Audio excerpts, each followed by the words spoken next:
நல்ல ரிலேஷன்ஷிப்ஸை நல்லா பார்த்துக்கிறதுக்கு 3 golden principles. The last one is very important. Let's begin with the first one. Patience. பொறுமையாக இருக்கணும். உறவுகளை விரட்டி பிடிக்கிறதுக்கு அது ஒன்றும் டவுன் பஸ் கிடையாது. எங்கே அதிக நம்பிக்கை இருக்குதோ கண்டிப்பாக அந்த உறவுகள் மீது அதிக பொறுமையும் இருக்கும். ஸோ உங்கள் பொறுமையை அதிக அளவில் வெளிப்படுத்துங்க.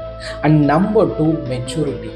மெச்சூரிட்டி மீன்ஸ் எங்கே பேசணுமோ அங்கே பேசணும். பேசக்கூடாத இடத்துல அமைதி காக்கணும். ஸ்ட்ரிக்டாக இருக்கிற இடத்துல ஸ்ட்ரிக்டாக இருக்கணும். வளைஞ்சு கொடுக்குற இடத்துல முழு மனசோட வளைஞ்சு கொடுக்கணும். And the last one is to not entertain the relationships.